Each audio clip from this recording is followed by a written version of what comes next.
Okay, I know I've given that thumbs up many times, and then I go back to listen to it, and it's in fact not fine. But it should be all right. Cool. Oh, man. We're doing good. I know, dude. Some discipline. Some discipline. Some, a little bit of... Back to back. Yep, back to back. We're recording an episode 1 week after recording episode. We've never done that. We usually go weeks. It's usually at least a couple weeks, yeah. Uh-huh. This feels good. Yeah, it's only been 5 days. Uh-huh. Yeah. Doing it after work on a Thursday evening. Thursday evening. We're going to try to have some good energy for this episode and not be totally pooped. Yeah. Wait, are you 410s or 5/8s? I'm 5/8. Okay. So it's much more manageable. Yeah, dude. The 10 hours, that's a lot. It seems nice because you get a 3-day weekend, but you're cramming 40 hours into 4 days. Yeah. Every single week. Yeah. And it really does wear on you. Probably takes a toll. I was not a big fan of it. And you're 5/8, right? Yeah. But you start super early. It's 6, yeah. Ugh. It's an East Coast 9 to 5. Oh my gosh. Yeah. No, that's... You need a different job. Dude, I wake up at 5. Uh-huh. But then it's funny, though, because on the weekends I wake up at like 11 or like 10. How late do you stay up like a Friday night? Dude, not much different than during the week. Like, some nights I'll stay up later till probably 12, maybe 1 at the most. It really depends. If I end up making music, it all goes out the window. I might be up till 3. But You're just most of the time I'm like 12. so concentrated you lose track of time. Oh, yeah, dude. Okay. You're going to have to forgive me if I stutter a lot this episode. I'm wearing the headphones this time so I can actually monitor our voices and make sure we sound correct and actually try to make sure we keep consistent, good quality so that this podcast can actually get good and grow. So I'm hearing everything doubled and layered over and slightly delayed. And I'm stupid, so that's going to mess with my head, and I'm probably going to stutter a lot. The World Canon Podcast, brought to you by Quality Control. Well, is the input, it's not a real time, it's a delay? It's the slightest delay. Okay, that's annoying. Mm-hmm. Yeah, I remember when we used to wear the headphones, yeah. It's nothing crazy, but it's just enough it trips me up. Yeah. And I think if we can just kind of make sure you and I both stay this same distance from our mics the whole time, we should be fine. Okay. And I may be able to get away with not having to wear these the whole episode because unfortunately we do not have our own Jamie who can just sit to the side and wear their headphones. Jamie, look that up for me. Yeah. Yeah. I try to convince my wife to just sit on the ottoman there and wear the headphones and just let us know when one of us needs to get closer to the mic, but she wouldn't bite, unfortunately. Fair. I can't blame her. But I can't complain really about life at all. You know, honestly, relative to other things, my life is pretty amazing. Very easy. Could be worse. It could always very much could be worse. Yeah. You know, we live in a modern day with all sorts of modern amenities and nice things. Yeah. Oh, yeah. And America, too. America, on top of that, modern day and the U.S. You won the lottery in life, or as my uncle would say.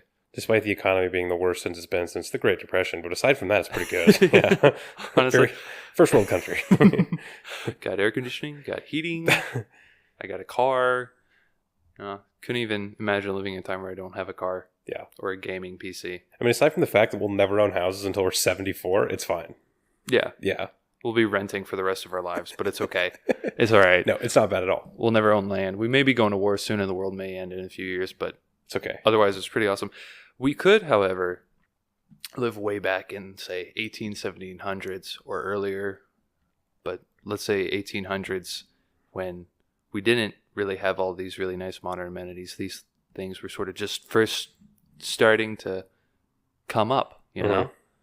Central heating, trains, cars, steam engines. What else?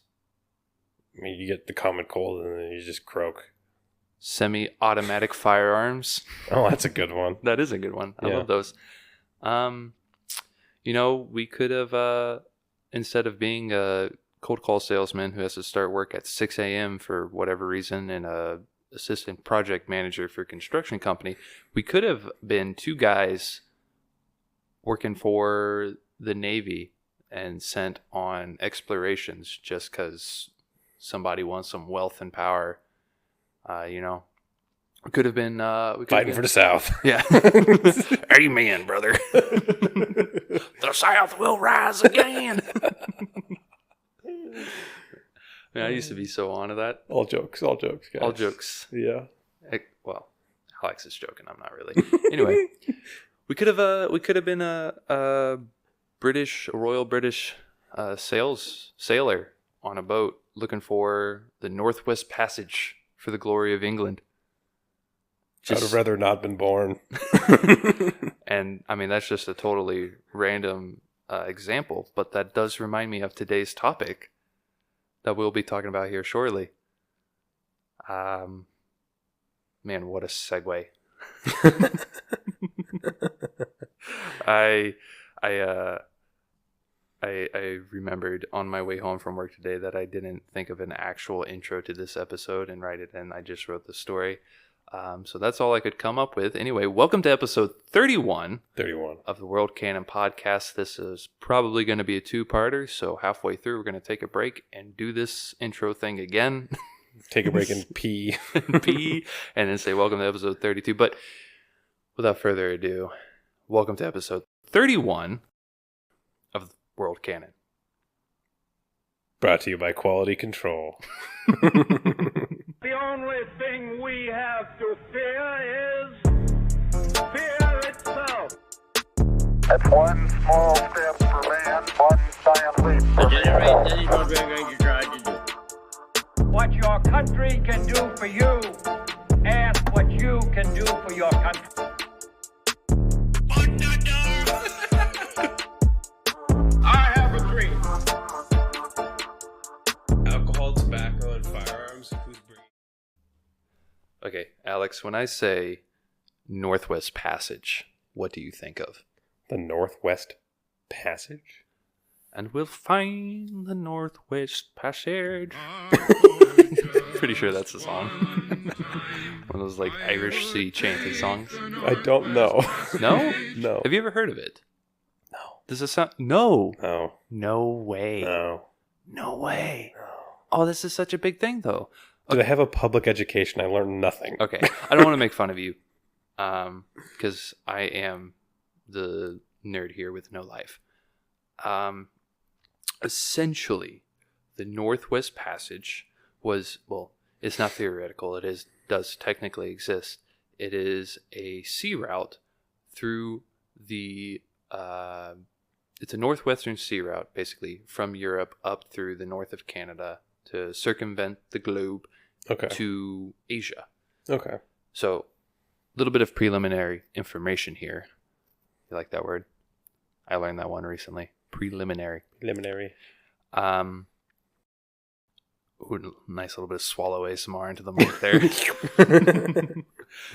Anywho, Northwest Passage, back in the day, early 1800s, and before really, was this passage that, the sea route that everyone in Europe essentially sought after. It was like the Holy Grail, essentially, of seafaring routes. Because before this, in order to get to Asia, to get all the nice Asian products that were making countries like Portugal and Spain so wealthy at the time, you had to either sail all the way south around Africa and up into the Indian Ocean, or you had to sail all the way south around Argentina to get to Asia. Oh, that's because long. Yeah, things like the Suez Canal and the Panama Canal obviously didn't exist yet. Mm-hmm.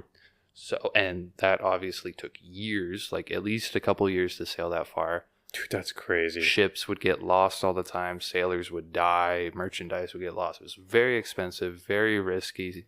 A lot of the times it didn't even pay off at all. But when it paid off, it paid off. So people kept doing it. Mm-hmm. But if you could find the Northwest Passage and map it out for your own country, then that would ensure shorter routes, much more profit, and much less life lost gaining that profit.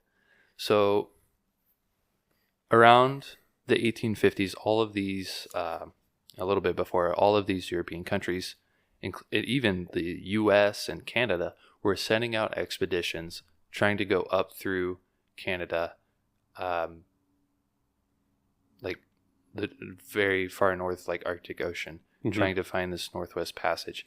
And these sailors and these men that went on these expeditions were like the equivalent of astronauts at the time. Yeah, dude. Unexplored territory. This was the thing, because no one knew what that area looked like except for Inuits who lived there. Mm-hmm.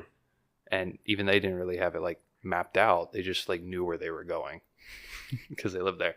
But white people didn't know what it looked like. What? they had like barely any maps, and the only maps they did have were very like rough drafts. They only really recorded like coastal areas. There were a lot of chunks, we'll see in the story here in a minute, where people thought these large land masses were part of mainland Canada, but they were just really big islands. And then sometimes they thought they were islands, but they were part of mainland Canada, if that makes sense. Mm-hmm. Yeah, I think that's really all I needed to say. You ready to get into this one? Mm-hmm. This is a fun one. I know we kind of teased it on the last episode, or maybe it was the conspiracy theory episode. No, it was Crazy Weapons. We teased it on Crazy Weapons, and it's we just really are.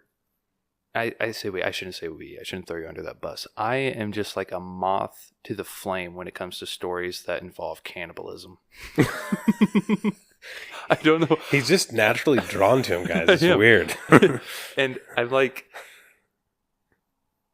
I try so hard to make this podcast like family friendly, and I don't want to talk about like really dark topics and like, or even like say curse words, bad words. Like when we did the Genghis Khan episode, I try to be so careful not to talk about certain things that we all know Genghis Khan did.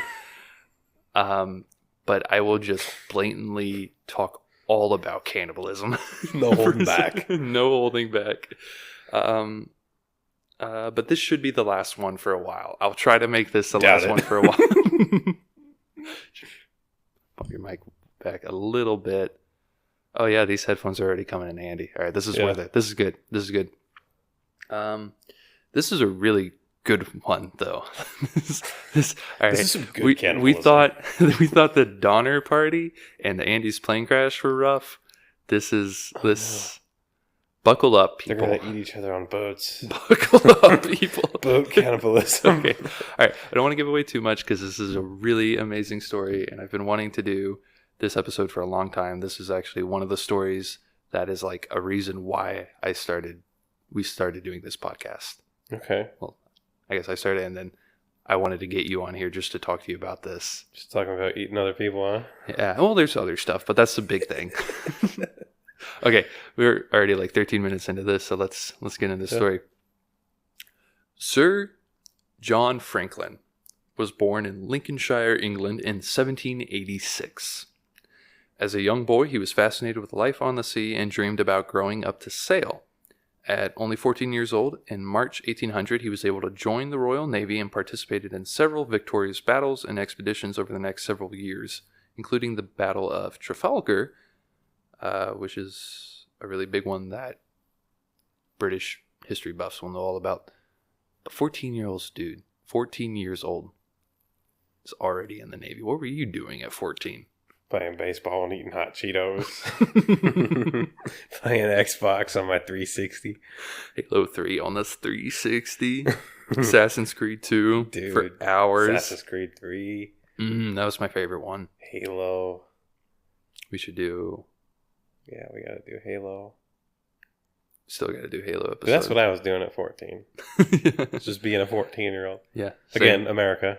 Mm-hmm. Yep. Oh, not sailing around the world on Yeah, wooden, basically death traps getting shot at by other cannons. Well, please tell me he doesn't have to eat anybody until he's at least like 30. No, he gets way older. Okay.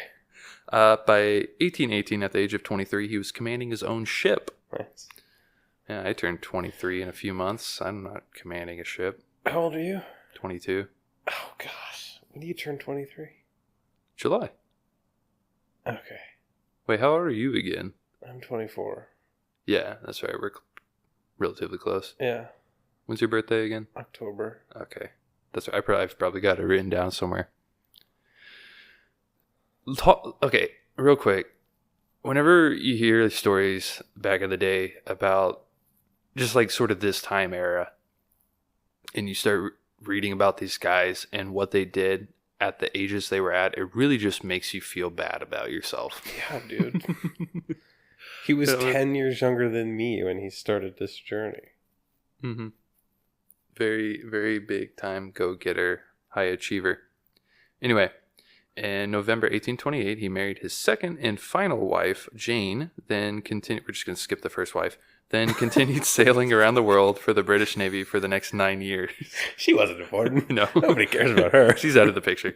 For the next 9 years until in 1837, he was promoted by English Parliament to the governor of Tasmania Island in Australia. Australia, mate. Land down under. Cheers, mate. Cheers, mate. We should do the rest of this episode in Australian accents. Oh, yes. In British accents. Ooh. You do Australian, I'll do British. All right. People would love that. All right. All right, chip, chip, cheerio. Yeah, I'm already done. With your crumpets. Crikey. And your tea. Your kangaroos. The Franklins set about their governing duties with some vigor and seem to have done a decent job, especially Jane, who enjoyed being a governess. Though John would always yearn to go back to sailing. They were supposedly pretty friendly with the Aboriginal population and went as far as adopting a young indigenous girl who had been the daughter of a chieftain. They renamed her Mathena and raised her as their own next to her sister, the Franklin's biological daughter, until John lost his job as governor in 1843, where she was then abandoned in Tasmania when the rest of the Franklins returned to England. Nice. They were really cool right up until then. In 1845, 82-year-old Sir John Barrow was forming one final great expedition to discover the Northwest Passage, which he believed explorers were very close to finding. He had two ships at his disposal, the Terror and the Erebus, with a collective crew of over 134 men. Now he just needed someone to lead the expedition. Ooh. Expedition. I struggled there. Expedition. Federal Bureau of Investigation. Bureau. If we ever make merch, we need to make like a t-shirt or a coffee mug that says that. Would it be like BAROO? Yeah, something like Baru. Baru. Wait, BARUE? BARUE. Baru. I don't know. I like just the double O because it's dumb. Baru. That's good. Yeah, someday. Let us know if you would buy a shirt that, like the FBI shirt that says female body inspector, but instead it's female boob just inspector. federal. Yeah, that's a good one. Let's see. Tasmania.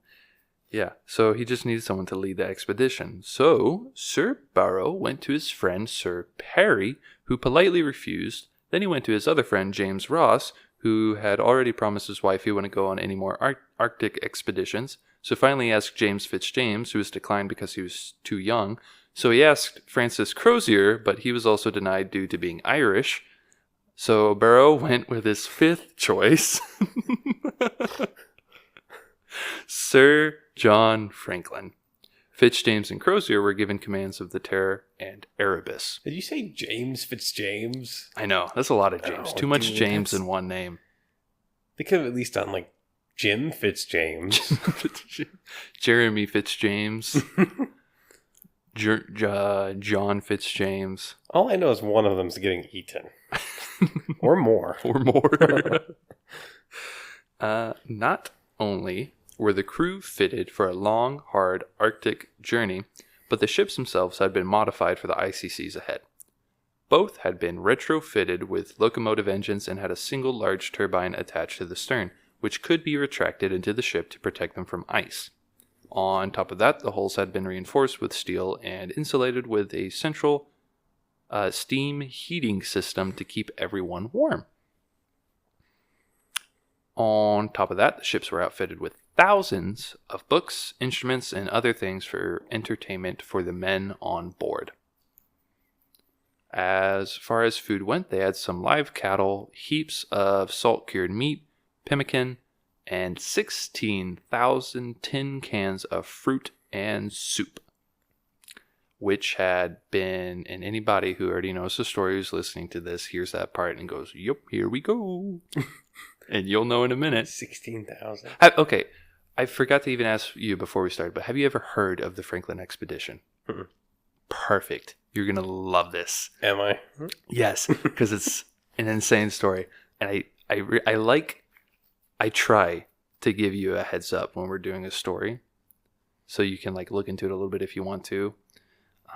Even I could do better at that, but anyway, this one I really didn't want to tell you about because it's just crazy, and I really want you to just enjoy it for the first time. Get to the cannibalism. You're looking at me in such a way. Get to the cannibalism. just get it over with. The good part. But yeah, 16,000 tin cans of fruit and soup, which had been hastily thrown together by Stephen Gollner Food Supplier in 7 weeks. This would make them the first expedition in the world to have most of their provisions via tinned preserved food.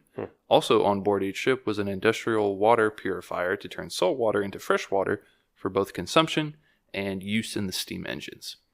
So these guys were like, literally, like I said earlier, astronauts of the time. They have the best tech available to them at the time.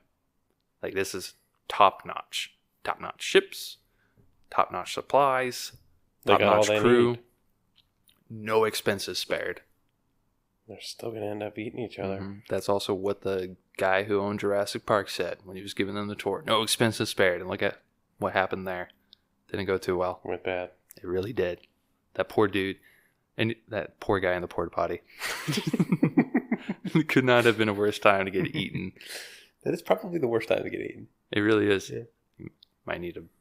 We'll get this figured out. Yeah. You might need to bump your mic a little bit closer. Here, we'll move the whole table. How's that? Yeah? Okay, yeah, there we go. Right. I'll need to scooch over a bit. There we go. Okay. As steam engines, fresh water... Of the 134-member crew, only around 8 for sure had Arctic experience, however. One man being from Canada and another from Norway. The others were the officers like Fitzgerald, Crozier, and Franklin. The rest were made up of experienced sailors, marines, craftsmen, a blacksmith, a couple surgeons, a cook, a ship's cat, a dog named Neptune, and a monkey named Jack. A dog and a monkey? Uh-huh. And cats. Oh, that's so sad. They're going to get eaten. Not Jack. Or Jacko, I think, was actually his name. They called him Jacko. Well, his name was Jack, but everyone called him Jacko. Jacko, like Jocko. Mm-hmm. Jacko the monkey. Okay, you don't have to spoil anything, but on a scale from 1 to 10, 1 being like, not that bad, 10 being like, as bad as it could possibly go, where does this go? 11. Oh, no, dude. Probably an 11. Worse than the Donner Party? Oh, yeah. Really? So bad. Oh, no. It's Can't so even... bad. Oh, no. All right. There's the second they leave England, all hope is gone. Oh, they have so much stuff to help them survive, though. Exactly. You could say this is you could call this a tale of hubris. It's just Murphy's Law. Ignorance. This is kind of like the Titanic, but way before, in 2 ships instead of 1. Mm-hmm. But no icebergs. No icebergs. No icebergs. Just a lot I will of say that. Eating other people. Yeah. Yeah. There is ice, but no icebergs. Mm. Anyway, here we go. 11. Beginning of the expedition. On May 19th, 1845, the Terror and Erebus set sail from the River Thames and met up with 2 other vessels in Scotland, which they sailed along with all the way to Greenland. Well, so far, so good. Once there, the 2 other British ships from Scotland supplied the Franklin expedition with their freshly slaughtered cattle and took aboard 5 members of the expedition who had gotten sick while crossing the Atlantic and were being sent home. The 5 lucky ones. I know, dude. They escaped. They really in did. 11, so. They did. Yeah. They did. While crossing, all the time, they were already setting themselves up for failure by one small, overlooked issue that no one even realized was slowly killing them from the get-go. Alex's look on his face right now, he's thinking. He's thinking back. He's trying to figure out what's going on. And feel free to interject at any point before I get to the big reveal what you think it is, because I really want to see if you guess, because that would actually be crazy if you got it right. And it's from something you've already mentioned. Mm-hmm. Mm-hmm. Mm-hmm. Was it fruit and soup? Crap. What? Okay, never mind. We'll keep going. Okay. I don't want to. The then 129 member crew set sail into Baffin Bay, where they were last seen by 2 whaling ships who reported that Erebus and Terror had been waiting for more favorable and less icy conditions before sailing into Lancaster Sound well into the Arctic Circle. After the Erebus and Terror parted ways with the whalers, no one from the Eastern Hemisphere ever heard from or saw the 2 ships or anyone aboard them for the next 150 years. What? How do we even have details on the story? I'll explain that in a second. Dude, what? 150 years? Mm-hmm. Mm-hmm. Oh my god. Crazy, right? I like thought you were about to say days. No. Years. No. Century and a half later. Yeah. No. It was a mystery. There's whole stories and songs written about them, and like how they just disappeared, and it's a big mystery. No one knows what happened to them. And they're like ghost ships, like tales of ghost ships of the Terror and Erebus back in like the early 1900s and stuff. Mm. But now we kind of know what happened to them, and they Mhm. know where the ships are too. They've been turned into like little national parks, so you can dive and look at them. Stuff. Oh, It's that's pretty kind of cool. cool. Yeah. Not for them though. Dozens of expeditions later, and not until as recently as 2024, have most of the pieces been put together. Mm-hmm. Wow. Mm-hmm. After parting ways with the whalers, the Franklin expedition entered Lancaster Sound sometime around August of 1845. They started out at Beechy Island near the mouth of Lancaster Sound, then proceeded to navigate their way north, then west around the large Cornwallis Island in an attempt to discover a further passage west. During this time, they realized the ship's first major shortcoming. Despite the reinforced hulls and steam engines, the ships were still too underpowered to break through much of the ice that they faced. On top of that, they only had enough fuel for the locomotive engines for a couple weeks of continuous use. They would have to rely primarily on wind power. So already some crazy oversights going on. Yeah, dude. I feel like that's how all of these go. Where people go on like a journey. It's just them being underprepared. Donner Party, Or party. Andes, Andes. the Titanic. I guess Andes is a little different. Because it's like... Because that wasn't supposed to happen yeah, they at were all. just flying like on like an hour-long flight. Mm-hmm. But then like this stuff where it's like, yeah, we might be gone for a few years. Yeah. They were planning on that part. Yeah. You'll see that here too in a second. That really was like part of the thing. Like we might get stuck in the ice, so let's plan on being stuck in the ice for a while. Yeah. Quite some time later, on the western side of Cornwallis Island, to them, they thought it was Cornwallis Land. Right, like I mentioned earlier, they thought it was part of mainland Canada. They thought maybe it could be an island, but we don't know for certain, so we're just kind of assuming that it's part of mainland. Maybe it's an island. Now we know it's an island. You can check Google Earth. Google Earth. Man, if they just had Google Earth back then, none of this would have been an issue. They had satellites in the sky and iPhones. You should have just figured it out, dude. It's that easy. Just go on Google.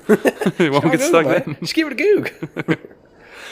You ever see that video of that one streamer Googling Google to look something up? Yes, bro. Those are the Google search bars, just typing in Google. I want to know if he did that on purpose, because that's so funny. Yeah, that's so facetious. He definitely did. It's so He funny. definitely did it on purpose. Googling Google on Google. That's something like a boomer would do. Mm-hmm. Yeah. I've Googled Google on other web browsers. Yeah. And the web browser gets offended that you Google. Like, it'll take you to a link to go to Google, but then it'll still be like, hey, you can use us, like We're pretty good. We got everything you need. Dude, or that's like Whenever I see like one of my parents type before and they're in like a search bar and they're typing and like the search result they want is like in the suggested, but they're just staring at the keyboard and they just keep typing. Dude, that's And slow. you're like, it's right.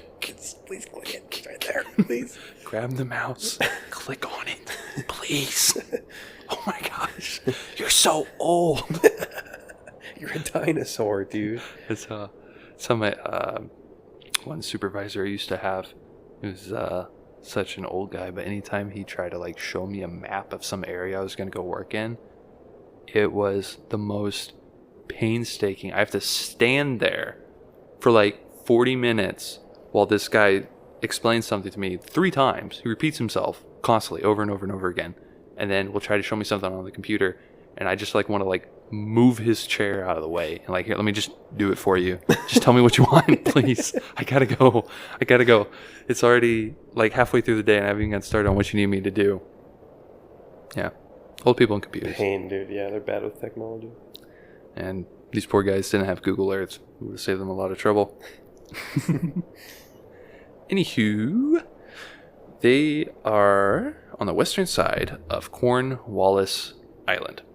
Captain Franklin, Fitzjames, and Crozier were faced with the decision to attempt to make it as far as they could further west before winter and the inevitable freezing of the ocean, or to circumnavigate around the south end of Cornwallis back to Beechy Island. Deciding to play it safe, since they were prepared to be frozen in the ice for 3 years if they had to, they went with the second option. For 3 years. Mm-hmm. Boy. Mm-hmm. Mm-hmm. Yeah. So this sort of is a tale of where they were very prepared and it still didn't work. Yeah, I guess I feel to take account too that this is a long time ago. They just didn't. Yeah. So now it'd be like, hey, can you just call 911 real quick? What the heck? Whoops. There we go. Okay. We're gonna figure it out. We're gonna sound figured out. We're gonna sound good this episode. We have to. I spent so long writing this, it can't sound bad. Anywho, they went with the second option. For the entire winter of 1845 to 1846, the 129-man crew camped out on Beechy Island. The ship's top decks were covered in a large canvas tent to help trap in heat, and small shelters were built on land. The following months were spent recording what little they could about the weather and wind patterns. For entertainment, the men read books and played music, as well as put on plays for one another using the theater's worth of costumes they brought with them. No way, dude. And here's the kicker. They even cut pieces from some of the costumes to make smaller costumes for Jack the Monkey. Sadly, in January and April, the crew suffer 3 more casualties. Despite their preparation, the chief stoker of the terror, John Torrington, died January 1st, followed by Hartnell, a sailor, 3 days later, and 4 months later in April, Marine Private Brain dies also. Even with every precaution and few expenses spared, the harsh winter conditions are still too much for some, and those who died likely did from pneumonia. Did you say Private Brain? Brain. Where are you going with this? You didn't say Private Brain? Private Brain. Brain. Brain. Braine.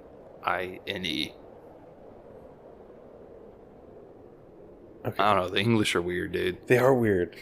Weird names. The way you said it, Weird accents. My brain was like, Private Brain. Who's Brain? It was a very private brain. Dude's name's Brain? You know, weird people, weird accents. They talk funny. They don't talk like us. They do talk funny. And finally, in May of 1846, the ice melted enough for the Erebus and Terror to set sail again. They head south through Peel Sound between Somerset Island and Prince of Wales Island. They made it about 365 miles south to King William Island again. For several weeks, they attempted to find a route either west or south of the island. Here, they discovered something odd. While surveying the ice floating by, some of the icemen aboard noted that some of the larger chunks were old ice, meaning they were from winters past. This was especially odd because old ice typically melted during the thaw, and any large chunks would be new ice from the recent winter. This strange discovery presented a new issue. The way west was full of ice. The channels to the west created a crossroads of currents where large sheets of ice stretching miles wide would drift together and crush against each other. Trying to get a ship through something like that was impossible. They would have to turn back for the time. So basically, like, literally imagine lake-sized sheets of ice drifting in the ocean and then just up against each other. I feel like that would just wreck the whole boat. It would. Hit the boat. It would. I feel like it's going to wreck the whole boat at some point. It will. You're right. Shocker. Just a guess. Ding, ding, ding, ding. Just a guess. That winter was much... Oh, skip the whole paragraph. Nice. The warm season of 1846 was unusually short, only lasting around 16 weeks. And by September, the waters were already freezing over again. They tried to keep going, but their ships became stuck in the ice off the west shore of King William Island in Victoria Strait. This meant they had to build their winter camps off land aboard the ships. This was no big deal, though. They were prepared for this sort of outcome, and it wasn't even uncommon. Chances were the ice would get thick enough to build temporary shelters on the ice, and by summer the next year the ice would melt and they could be on their way. So, I mean, Did you say they had heating on the boat? Yeah. Okay. Yeah, so That's kind of sick. yeah, honestly. I mean, well, they can't run it all the time because they're low on fuel, but they can, and I think they had, like, the ability to also build fires and stuff, and they're all, like, kitted out in winter gear, so they're still cold all the time, but not freezing to death. Yeah. At least for the most part.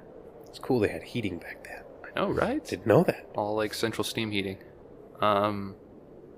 You pack that many guys on one ship, there's going to be, like, a lot of body heat going around. That's and true. stuff. So especially if you're, like, below deck. for the most in part, close space. they're all right. The only guys really cold are, like, when you're above deck and stuff. And the dead guys are probably pretty cold, too. Yeah. Yeah. Back in the ground on Beachy Island. Private brain. Private. Just rotting away. Imagine that guy coming back as a zombie. Private brain. That sucked. That was so corny. It's really hard to make funny jokes when you can't say bad words. Well, it's not you can't. It's just hard. You just have to either bleep them out or... Yeah. Yeah. Yeah. I thought it would be funny to get a soundboard with a bleep on it Bleeper. and just hit it randomly, even when we don't, like, say anything bad, just to make it sound like we said something. Just cussing up a storm, but Like, we're you're in the not. middle of something, like, middle of saying something, I just go beep, and like, whoa, Alex, you can't say that. You can't call them that. That's extremely offensive. Oh, sorry. Sorry. Playing footsies under the table.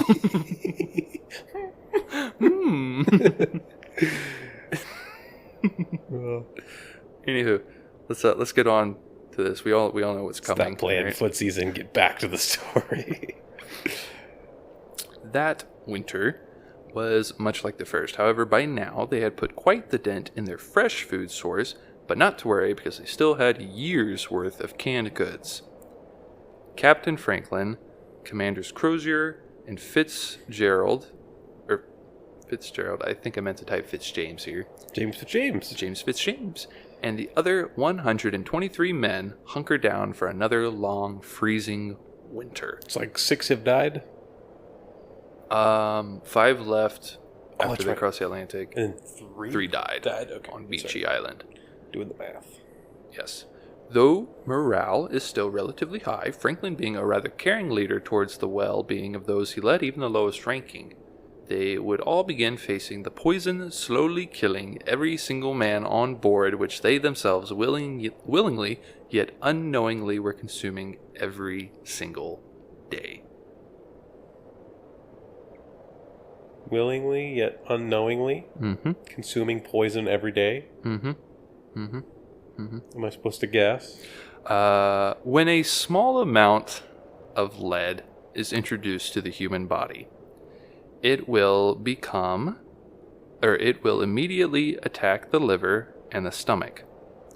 It is extremely hard for the body to process and will often pass either extremely slowly or not at all, and can cause excessive fatigue and headaches.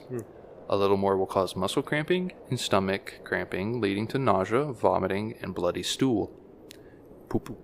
After a while, the lead will continue to collect, and further absorption will begin to build further up the body, latching onto the brain and nervous system. Over time, this will compound enough, and if not severely treated, will begin to cause changes to the brain's chemistry. First is usually insomnia, followed by hyperactivity, mood swings, fidgeting, excessive talking, full behavior changes, and ultimately paranoia and hallucinations. I feel like it's just my daily life. Sounds pretty normal to me. I must be eating lead. Maybe not those two last parts, but Sure. every other one. Every other one. It's the Alani's. Yeah, it's all the caffeine. Ultimately, the victim's blood is turned black from lead deposits trapped in the veins, and their mind is riddled with holes filled by visions of things that aren't there. Oh my god. Lead. I had fun writing this one. See why? Oh yeah, this is gonna be such a good line. This is gonna get Alex so good. Lead can be absorbed via skin contact or ingested like in contaminated water or food. When the English government bid the contract for who would supply the canned foods for the expedition, they of course went with the lowest bidder. Nice. You gotta buy once and cry once, guys. This is a lesson. Though the Stephen Golder Company wasn't necessarily bad, they simply bit off more than they could chew. In order to meet the required 16,000 cans in 7 weeks, they had to rush their quality control process. That meant every single can had been hastily soldered together inside with lead soldering wire. Oh, dude. We're like, cry once, die once. That's so bad. Entire Quality control, guys. Quality control. Today's episode sponsor is brought to you Quality by Quality Control. Control, dude. You're also gonna kill people, right? You called it from the get-go, dude. Put lead in the freaking in the food. Bad.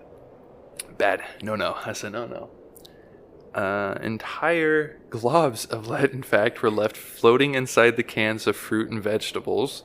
The same cans that every single man of the Franklin expedition had been consuming for 2 years. Just a ticking time bomb, dude. They're all gonna die.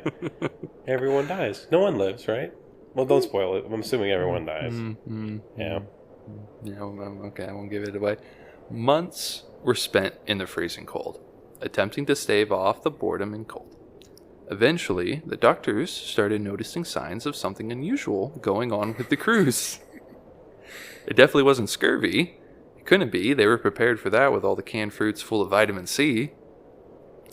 Yet men were showing signs of intestine failure, and some of their veins were turning dark beneath their skin. Some were complaining of extreme discomfort, vomiting blood, and getting very little sleep. They hoped the warmer season would bring a melt and they could be in the Pacific the next year and get those who needed it better medical attention. However, that May, the ice remained. It wasn't melting at all. This could be an issue, but it was still early in the summer. Chances were it would just take a few more weeks. In the meantime, Franklin didn't want to waste an opportunity to still get some work done, so he formed a team of 8 men, 6 sailors led by First Mate Devoy and Lieutenant Gore. Their job was to hike across the ice to King William Island, where they would deposit notes written by Franklin in stone cairns for later explorations. And anyone wondering, a cairn is just like a pile of rocks, hollow on the inside. That's it. Just for putting stuff in for people to find later. Lieutenant Gore? Gore. Private Brain. Gore is a cool name. Gore's pretty cool. Lieutenant Gore. Lieutenant Gore. Leading an expedition. Take This a letter. is First Private. His name is Brain. Letter in a pile of rocks. Tell me Gore to call him Brain. I want to ask questions. Starting May 24th, 1847, they marched for 4 days before reaching Victory Point. There they deposited a note in Sir James Ross Cairn, presumably written by Franklin. Then they marched south another day to deposit another note where they built their own cairn. Following this, they explored a little further before reaching Cape Herschel on the southern coast of King William before returning to the ships. The first note they deposited gave a detailed coordinate description of the Terror and Erebus, current winter location, and previous travels around Cornwallis Island, and ended with Franklin simply stating, "All is well." Mm-hmm. No one else would find these notes until 12 years later. That's so sad. Dude. This is not a feel-good episode No, at all. this just We gotta feels sad. Next week we gotta do something fun. We gotta do something so fun and goofy. Sad. Dude, I just can't help but picture the first Transformers when Sam's like great-great-great-grandfather Archibald Witwicky. Have you seen? Oh, I know He's exactly like, what you're talking no about. sacrifice, no victory. We'll get to the Arctic Circle, lads.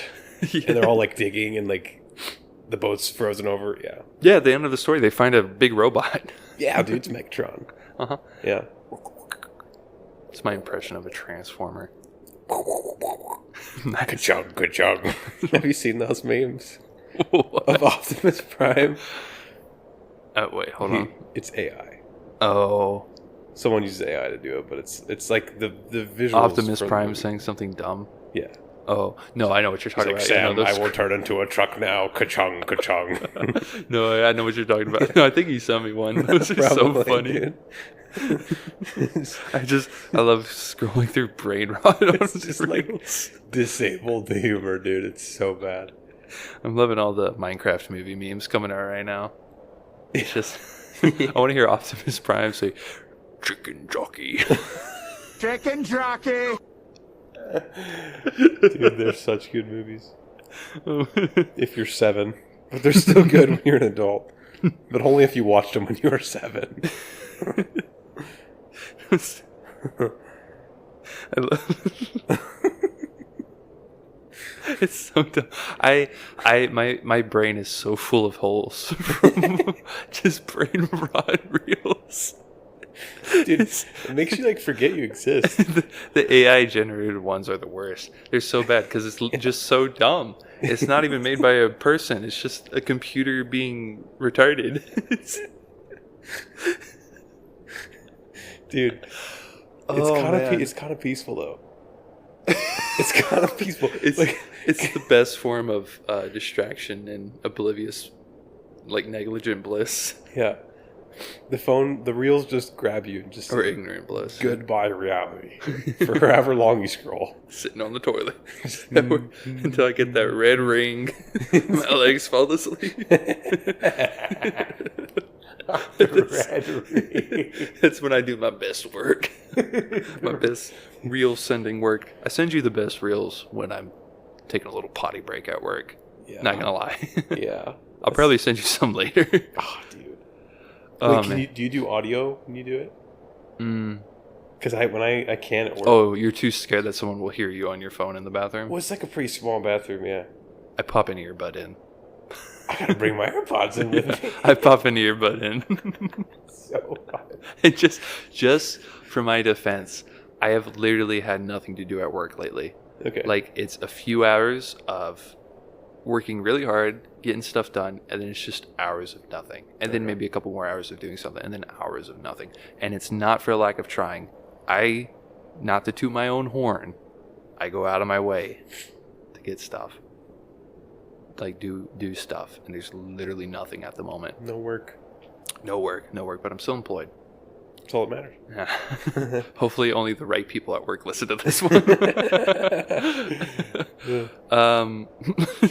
Shout out Nick. So who's the wrong people? Okay, anyway, let's get back to the story. To make... Oh, wait, hold on. June rolled around and the crews grew more concerned. If the ice continued not to melt, then things could turn serious. Back home in the UK, others began to grow concerned. Jane Franklin was especially worried about her husband. Though it was expected for the expedition to be gone for a couple of years, not receiving any message at least meant something was probably wrong. She brought before the Admiralty, which were the guys in England in charge of this, who was less concerned than she, but still began forming a rescue plan in case it came to that. They made an effort. They at least tried to make matters worse. Sadly, on June 11th, for still unknown reasons, everyone's favorite captain, John Franklin, passed away, leaving Captain Francis Crozier in command with Fitzgerald as his second. Fitzjames. James Fitzjames. I accidentally typed his name as Fitzgerald through the rest of this. It would make sense. Mm-hmm. That's something I would do. Because Fitzjames is not real. James Fitzjames. JFJ. Now, Crozier was met with a tough choice. Would they continue on the expedition or cut losses and try to make it home? From what most can tell, he and everyone picked the latter. Smart. Yeah. Smart. The first smart decision made in this entire story. Everything from this point on is speculation. There's very little concrete proof to exactly what decisions were made and what was done. The only things known are from evidence found on the bodies of crew members by later expeditions and stories passed down from Inuit tribes who made contact with members of the Franklin expedition. One thing for certain is Crozier had several men establish a camp on the northern tip of the island at Cape Felix. From here, they would make magnetic observations. The issue with Arctic exploration is that being so close to the North Pole causes compasses to go haywire. Mm-hmm. That made navigation extremely difficult, so the more they could learn about magnetic fields' behavior, the better it would be for everyone. And we are at just about an hour, so I think we're going to end it for this part. And Alex and I are going to zip over into the second part. But for you lovely folks, it is going to have been a whole week of waiting for part 2 of the Franklin expedition. Like a TV show. We're going to leave you hanging. Yeah, Alex is so quiet this episode, too. I'm talking. I feel like... Well, while I'm talking. I don't know if that's just you being polite, but... I'm listening. Because you're listening. Are you getting into the story? Yeah, dude, because it's like I told you I don't remember which episode it was. It was when we filmed. Because for you imagine a story. Yes. And for me, the whole time, I'm just trying to make sure I pronounce things correctly and don't make gross sounds in the mic. Yeah, so it's basically like you're trying to speak fluently and I'm watching a movie in my head. Nice. Okay, that's good. Hopefully everyone else is too. But yeah, thanks for joining us on this episode. Hope to see you next time. It's a crazy ending. It's a lot of fun. Yeah. And then for those that are listening after both come out, there should be like Netflix, like a little next episode button. Just click next. Yeah. Check us out on our socials. I haven't really posted a reel in a long time, but I'm gonna try to maybe start getting back into that a little bit here and there. It's hard. It is. It really is. Very, very busy, and this already alone, just the audio stuff takes up a lot of time. But we'll try to get back into it a little bit.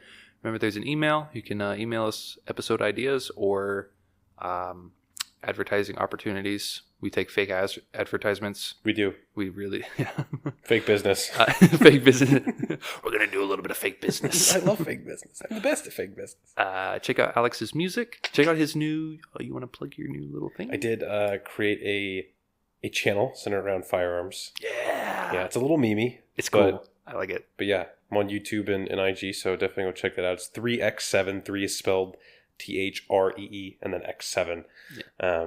And I'll start putting that in the episodes too. But that's some good stuff over there. You just started it, but already I'm loving it. It's fun. It's funny. You made me laugh, dude. That last reel that you posted, like when you're showing off your new pistol, right? Showing off the new gun. And you pull the slide back, and the round got jammed in the breech, and you're like, "Ah!" Dude, those are like $1 a round too. That was funny. Expensive ammo, yeah. That was funny. But yeah, that's really it for this. Thank you so much for joining us, and we'll see you next time. The chips. Guard against the acquisition of unwarranted influence, whether sought or unsought, by the military-industrial complex. There is no constitutional issue here. The command of the Constitution is plain. And the people who knock these buildings down will hear all of us soon. Mr. Gorbachev, open this gate.